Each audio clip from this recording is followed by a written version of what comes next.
Alright, anyways, I'm taking a look at an iPhone application. Well, actually, this is an iPod Touch, and the application is called DSLR.Bot. What it allows you to do is to trigger your camera remotely through infrared. What's neat is if you visit their website, they'll show you how to make a little infrared trigger for your iPhone or your iPod, and I guess even for your iPad. And it's really easy to make. And the neat thing is that they're just using a stereo extension cable. So let me pull off this trigger here. That's all it is, a little stereo cable, kind of like you're extending your headphones. So it's pretty neat that you can run this cable as long as you need it, so that you could fire off your DSLR. Now, some of the features that are in here is, so first off is the first tab is to shoot, and it gives you a 2-second delay or just a button to just fire off your camera. Again, this is all working through infrared. It has GPS tracking if your iPhone is set up for that. Then the next tab over is long exposures. So I'm not sure how many of you are familiar with long exposures, but you know, when I went out to the Golden Gate Bridge, there's a point there where you could take a picture. I think I did one picture for about 4 minutes, and so sometimes when you're doing these long exposure shots where you put your camera in bulb setting and you leave the shutter open for a number of minutes, you kind of, I mean, unless you really know, you're kind of guessing how it's going to come out exposure wise, whether it's going to be too dark or too bright. So what you got to do is you got to time that exposure, and maybe you want to fire off another one. It's great that you can actually set this up here where you can do seconds, or you can change it to minutes, and you can do hours. So you can really nail down the proper exposure, the proper long exposure, I should say. So that's a really nice feature if you're doing some photography there. Then they have time lapse.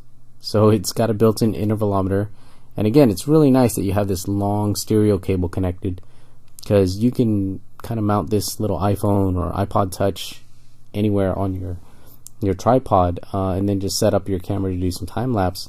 So it's a really nice intervalometer feature. Total shots, I think you can do quite a bit. So I mean, it lets me punch in 20,000 here, and it's going to town. So yeah, time lapse is pretty cool. Built-in intervalometer, I like it. Then bracketing. So I don't know how many of you guys are familiar with HDR bracketing. What you're doing is you're taking a series of photos, all different exposures, and then you blend it all together into one image with high dynamic range. So one of the problems with doing HDR bracketing, if you're just doing the bracketing that's built into the camera, you're limited to about 3 shots. Using some sort of kind of device like this, you're able to set up, you know, any number of brackets here. It gives you up to 20. So that's quite a bit of range for HDR. So that's another cool feature here in DSLR.Bot. And then for you movie guys, this is kick-ass right here. Again, with Canon DSLRs, you can only trigger the movie mode with infrared. There you go, you have it here. And with the long stereo cable, you can add this to anywhere on your rig, really, to kind of start and stop video mode.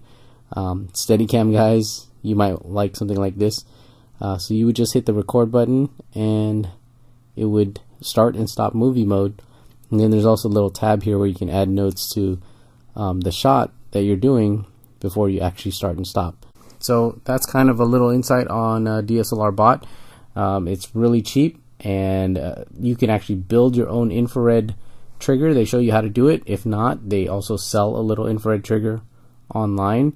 But everything on this app is just like, it's kick-ass. I like everything about it. So definitely check it out. If you don't have it, grab it, test it out, play around with all the different features. Look at the tutorials on their website on how to build an infrared trigger. It's real simple, really cheap, and with stuff that you can find at just your local you know, Radio Shack or something. So really cool. Again, DSLR.Bot on the iPhone, iPod.